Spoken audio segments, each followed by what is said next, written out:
Hello नमस्कार साथियों, स्वागत है आप सभी का शालू आर्ट क्लास में। रीता प्रताप की बुक, मैं करेक्ट कर लूँगी, पहले मैंने गीता प्रताप बोला था। एक्चुअली में ये रीता प्रताप है। इसकी बुक का मैंने कुछ पार्ट आप लोग को पढ़ के सुनाया था, आगे का आप सुना रही हूँ। काफ़ी मिसिंग हो गया है। जो 2 वीडियो इसके डाले उसकी लिंक मैं डिस्क्रिप्शन बॉक्स में डाल दूँगी, देख लीजिएगा। तो चलिए आगे बढ़ते हैं।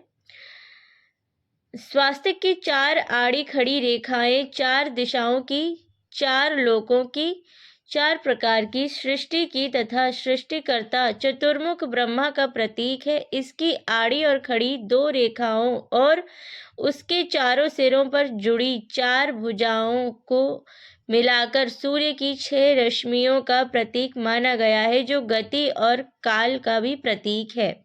यूं भी कलाकार नए नए प्रतीकों को भी उपस्थित करते रहते हैं। उदाहरण के लिए कलाकार ने बौद्ध धर्म में बुद्ध की आकृति के स्थान पर कमल बना दिया था। रंगों के द्वारा भी कलाकार ने प्रतीकात्मकता का आभास कराया है। जनता में चित्रित दर्पण देखती हुई स्त्री के शरीर में हरा रंग भरा गया है, जो ताजगी का प्रतीक है। इसी प्रकार विष्णु और लक्ष्मी पुरुष तथा नारी के प्रतीक हैं। आदर्शवादिता। भारतीय चित्रकार यथार्थ की अपेक्षा आदर्श में ही विचरण करता है। वह संसार में जैसा देखता है वैसा चित्रण न करके जैसा होना चाहिए वैसा चित्रण करता है, और जब जहाँ से चाहिए कि भावना का प्रादुर्भाव होता है तो वहीं से आदर्शवाद आरंभ हो जाता है। राजा को कलाकार आदर्श राजा के रूप में ही चित्रित करता है, प्रेमी को आदर्श प्रेमी के रूप में। इसी प्रकार बुद्ध ज्ञान देने वाले के रूप में आदर्श बन गए। अतः भिन्न भिन्न मतों में भिन्न भिन्न आदर्श हैं, जो कलाओं के लिए प्रेरणा स्रोत रहे हैं। मुद्राएं। भारतीय चित्रकला, मूर्तिकला एवं नृत्य कला में मुद्राओं को अत्यधिक महत्व दिया गया है। उन्हें आदर्श रूप प्रदान करने के लिए चमत्कारपूर्ण तथा अलंकारिक रूप प्रदान किए गए हैं। आकृति की रचना कलाकार ने यथार्थ की अपेक्षा भाव अथवा गुण के आधार पर की है। मुद्राओं के विधान से आकृति की व्यंजना की गई है। भरत मुनि के नाट्य शास्त्र के अभिनय प्रकरण में अंगों तथा उपांगों के अलग अलग प्रयोगों द्वारा अनेक मुद्राओं का अवतरण किया गया है।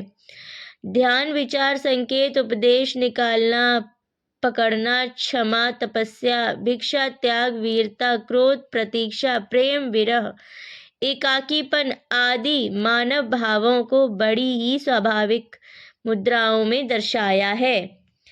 अजंता चित्र शैली में दर्शित आकृतियां अपनी भावपूर्ण नृत्य मुद्राओं के कारण संसार भर में प्रसिद्ध हैं। इसी प्रकार मुगल राजपूत शैलियों में भी विविध नृत्य मुद्राओं के सुंदर भाव रूप का समावेश है।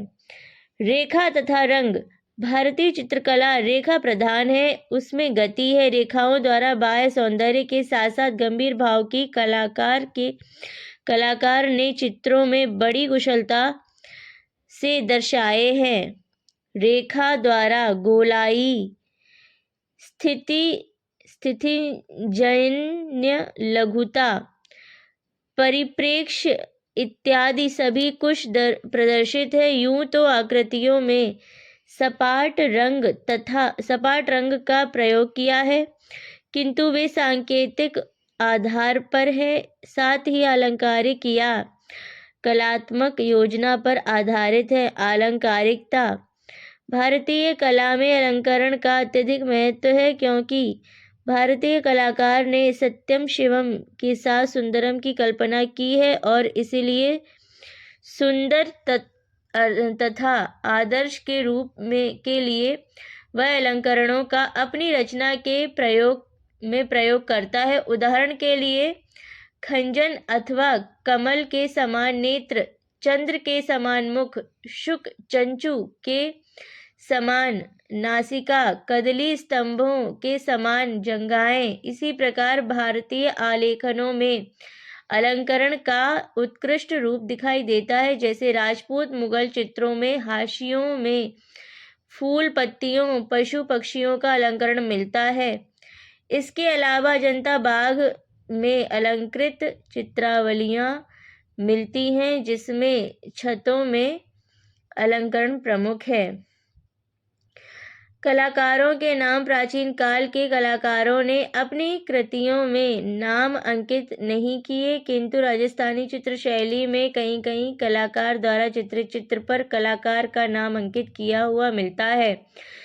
मुगल शैली में तो चित्रों में कलाकार के नाम के साथ साथ चित्र में रंग किसने भरे हैं, रेखांकन किसने किया है इत्यादि तक लिखे मिलते हैं। साहित्य पर आधारित भारतीय चित्रकला साहित्य पर भी आश्रित रही। चित्रकारों ने काव्य में वर्णित साहित्य के अनुरूप ही चित्रों का निर्माण किया, यानी कवियों के द्वारा प्रतिपादित विषयों को ही चित्रकार ने अपने माध्यम के अनुरूप ढालकर प्रस्तुत किया, जिससे उनकी स्वतंत्र अभिव्यक्ति उभर कर सामने आई। सामान्य पात्र। भारतीय कला में सामान्य पात्र विधान परंपरागत रूप में विकसित हुआ है, जबकि पाश्चात्य कला में व्यक्ति विशिष्ट का महत्व है। सामान्य पात्र सही अर्थों में आयु, व्यवसाय अथवा पद के अनुसार पात्रों की आकृति तथा आकृति के अनुपातों का निर्माण करना है। भारतीय कला में अंग प्रत्यंग के माप एवं रूप निश्चित है और उन्हीं के अनुसार राजा, रंक, साधु, सेवक, देवता, स्त्री, किशोर, युवक, गंधर्व आदि की रचना की जाती है। इसी प्रकार उनके व्यवसाय के अनुसार उनके चित्र खड़े एवं बैठने की दिशा व स्थान भी निश्चित रहते हैं। कला अध्ययन के स्रोत। कला अध्ययन के स्रोत का अभिप्राय उन साधनों से है जो प्राचीन कला के इतिहास को जानने में सहायक हों। भारतीय चित्रकला के अध्ययन स्रोत निम्न श्रेणियों में विभक्त किए जा सकते हैं। ऐतिहासिक ग्रंथ, हिस्टोरिकल बुक्स। वर्तमान में कुछ ऐसे ग्रंथ प्राप्त हैं जिनमें प्राचीन समय की कला विषयक जानकारी मिलती है। राजा महाराजाओं के राज्यकाल में घटित घटनाओं का वर्णन भी इन ग्रंथों से मिलता है। शिलालेख, इंस्क्रिप्शंस। शिलाओं पर अंकित प्राचीन लेखों से कला, धर्म एवं वास्तु निर्माण के विषय में जानकारी होती है। बादामी, अजंता, बाग आदि गुफाओं से शिलालेख प्राप्त हुए हैं, जिनमें इनके निर्माण एवं कला शैलियों के विषय में जानकारी मिलती है। महाराजा अशोक द्वारा खुदवाए अनेक धर्मलेख शिलाओं पर प्राप्त हैं। समुद्रगुप्त का लेख इलाहाबाद के दुर्ग में प्राप्त है, जिससे मौर्यकालीन कला के विषय में जानकारी मिलती है। प्राचीन खंडहर, ओल्ड रुइंस।